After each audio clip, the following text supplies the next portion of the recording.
So as 2024 is approaching, what are you kind of looking forward to most from a business perspective and then from a personal perspective? Yeah, business, it's easy. I mean, I told you our objective for 24 is 250 million in new acquisitions on the multifamily side. Yeah. That is absolutely our target, and we expect to hit it.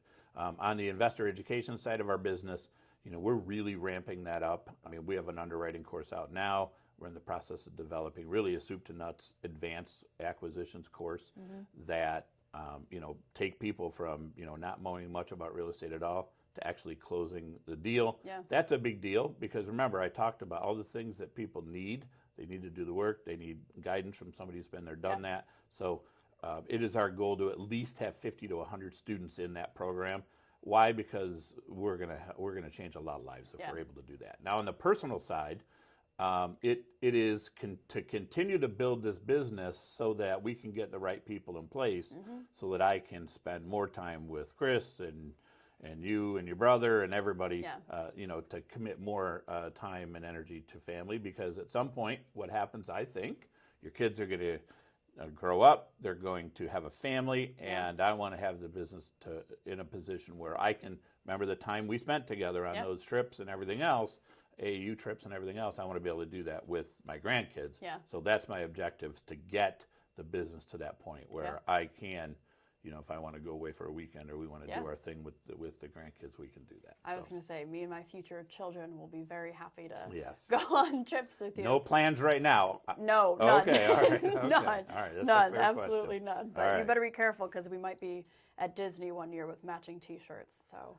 I don't know about the matching T-shirt thing, right? Just I don't do the fair. thing one, thing two thing very well. But we'll see. We'll see. Maybe I'll convince you. Yeah, you probably will. Okay, this is my last more serious question. Then I have a couple fun ones. Okay. So this or that questions at the Okay. end. So for you, what are your non-negotiables? I know for me, I have a lot of non-negotiables that I have to kind of set for myself in a day, whether it's like going to bed at a certain time or, working out or getting X amount of steps in a day or making sure I'm bettering myself every single day, learning one new thing or doing whatever I can to kind of better myself, right? There's a lot of negotiables that I have for myself.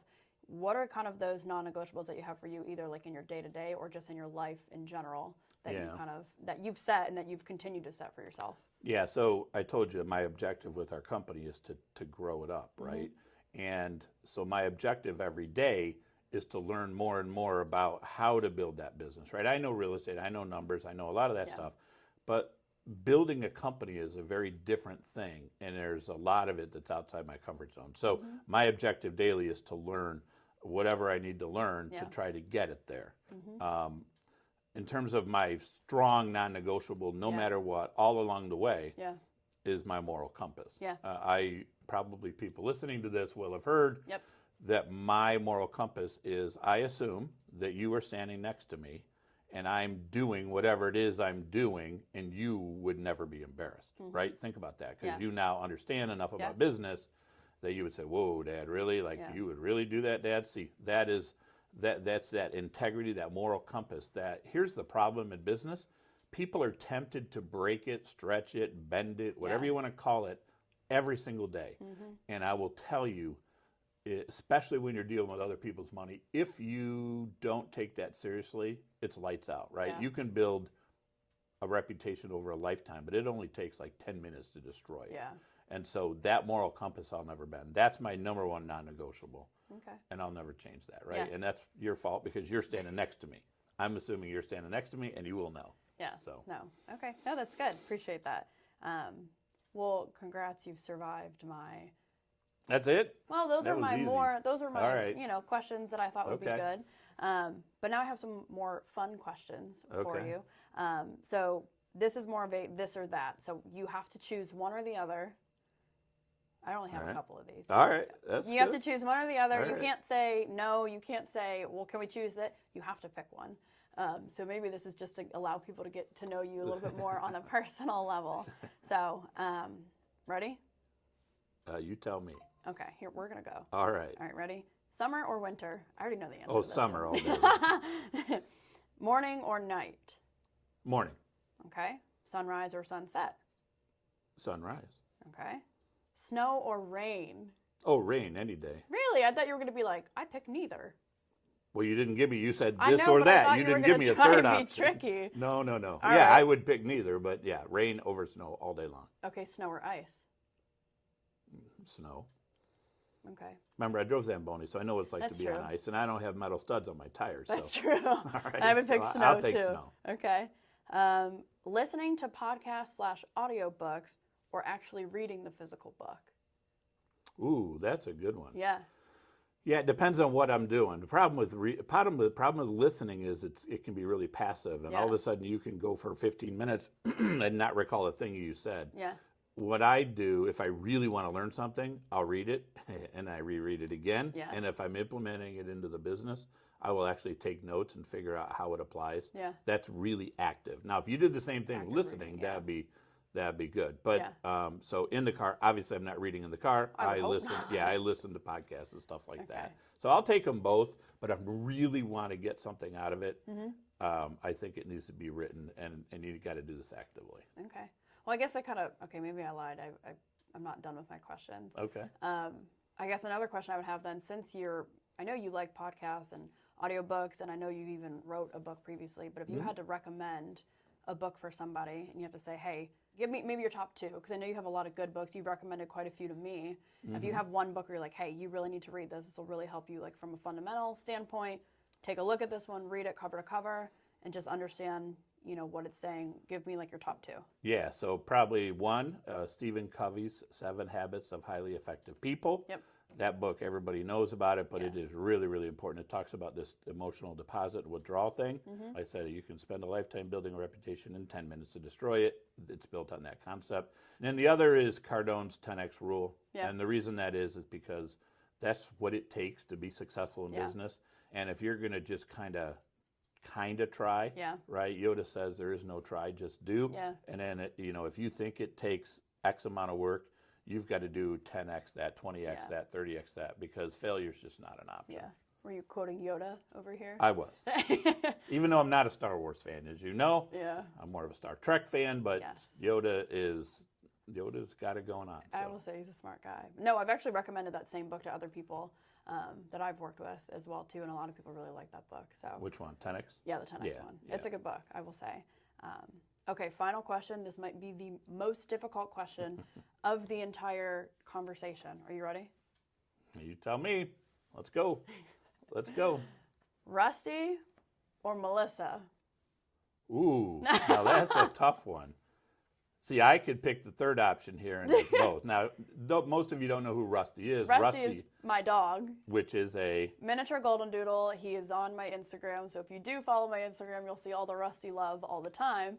And my dog absolutely loves my dad, and sometimes he jokes that he's more excited to see Rusty than me, which may be true. So yeah. I So mean, that's him. Yes, this is also. yeah. So Rusty's on my phone. You're not. But I would say for Savage. different reasons. So Rusty's the best dog I've ever met. Yeah. But you both have your redeeming qualities. So I can't pick either one. That would be like asking somebody to pick your kid, your favorite right. child, and that's just not. All that's right. not. I'm Fair not doing enough. that. Fair enough. I'm not doing that. All right. So, all right, now I have to ask you a question, and you didn't expect this, Oh, but boy. look, it's turnaround, and I'm in charge here. This is where so- the torture continues. So let me ask you, yeah. if there's one thing you would have done differently over your lifetime, what would it have been? Because let me tell you, Yeah. there's a lot of people that I get to run across that are your age, Yeah. and they're trying to figure it out. Yeah. They want to do what I do, what we do as a firm here. They want to do what you do. Yeah. So tell them what they should do. That's number one, and number two, tell me what you would have done differently. Yeah. growing Well, I guess I might start with what I would have done differently specifically. So when I was in college, I think you remember I was coming up on my senior year, and I was like, oh my gosh, I still don't know what I want to do with the rest of my life. I was like, Dad, I don't have a job lined up after college. I was like, my life, I didn't feel like I had everything lined up, right? You think you're going to come out of college, you're going to know exactly what you're doing, you're going to have a job lined up, and you think it's going to be picture perfect, cookie cutter, straight out of college, here's what it is. That's not how it worked for me in the slightest. And to be honest, I'm pretty thankful for that because it's taught me a lot, right? When I graduated from college, I actually started as an intern at the company that I'm at currently. And so, I was really apprehensive as to, what my future was going to look like because I had graduated college, didn't have a full-time job. I was going into the real world as an intern post-grad. And what I realized is that, and what I tell actually a lot of students when I go to speak at panels at UK is, listen, like your life and what you are trying to do for yourself is not always going to be exactly what you thought it is. And that's okay. Like you need to not have these crazy expectations for yourself. And you need to recognize that the plan is always going to change. And that is completely okay. And one thing that I wish I would have taught myself sooner is, to have that mindset that not everything needs to go exactly as planned. Because when I was in college, I think I was a nursing major, kinesiology major, bio pre-med major, business major, and I finally landed on business communications with a business minor. And now I'm in grad school at University of Kentucky, getting my MBA to further my education. And so, life never went as planned for me. And I think that that's okay. And that's what people need to recognize, that it never will go as planned, and I'm sure it never went as planned for you, right? You've kind of done a lot of crazy things, and it's gotten you to where you are. So one thing that I wish I would have told myself is that it's okay that life will not go as planned, but also at the same time, like I wish I would have put myself out there a lot sooner than I did. When I was very young in school, I was very nervous and very apprehensive to raise my hand in class because a lot of time when you're younger, you're like, that's embarrassing. I don't want to ask the question because it's silly. I don't want to put myself out there because maybe I'll embarrass myself, but 9 times out of 10, someone else is going to have that same question that you have. And 9 times out of 10, having those conversations are actually going to lead you to the most successful parts of your life that you didn't think that you would actually get to. So, for me, now I'm extremely outgoing, right? I'm more than willing to raise my hand. You remember, we were at that conference and I stood up in front of, 200 people? Grabbed the microphone and I was like, I have a question, sat front row and asked my question in front of everybody. So, that's one thing I wish I would have done sooner, and one thing I would have wished I would have told myself, that it is okay to, not have everything planned. All right, so wait a minute. There's a lot to unpack there. Number one thing I think I heard you say was that because you felt like you had to define your life for the next 75 years, that it was a very stressful experience. And your point is that you need to chill out a little bit and know that the world's going to be fluid. For sure. And what you need to do is be prepared for that, right? Be because adaptable. it probably makes it harder on yourself than it needs to be. I think I heard that. What was the next thing I think I heard? I think I heard you say that you need to not be afraid to excel. Right? That was really important to me, actually, when we picked what high school you went to. Really? It was important to me that you were in an environment that allowed you to be you, didn't force you into some groupthink situation. I think we made a pretty good choice. But my point was that even with that experience, you still were hesitating because you didn't have the confidence to raise your hand and say, wait a minute, I got a question, I don't understand this, right? I don't know if you sat in the front of the class or the back of the class, right? That speaks volumes, right? Now when I go to conferences, I sit in front, not negotiable, it's not happening, I'm not sitting in the back. And so if you're Melissa's age, or you're approaching Melissa's age, don't be afraid to be that person. Because what I will tell you is, the world is like a bell curve, right?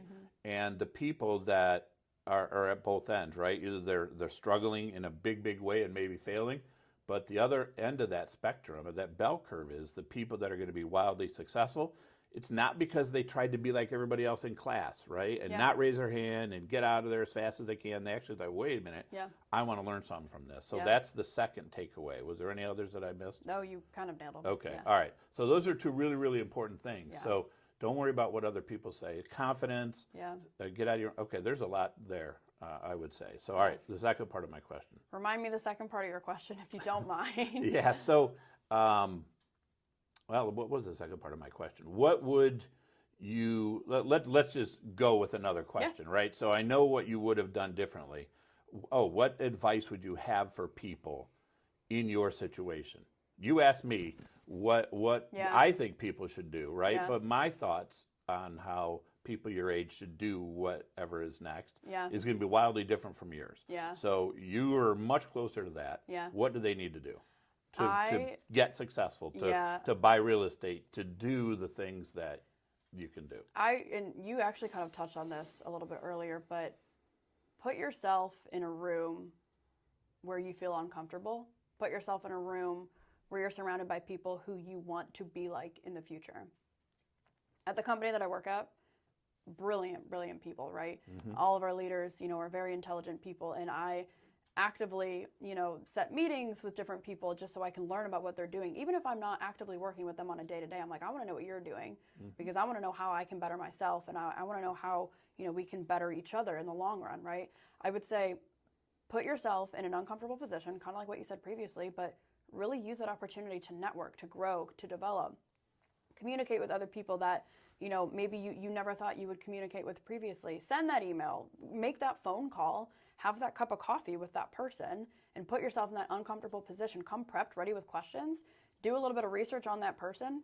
But the more that you expand your network, and maybe all encompassing, I'm saying, hey, expand your network, network with other people, other like-minded people. But the more that you expand that network for yourself, you never know down the line, that person that you might have had coffee with 5 years ago could be having a conversation with somebody, and all of a sudden your name pops up and they think, oh, I have a great opportunity for this person, or, oh, I know somebody who you should really talk to if you want to learn about this.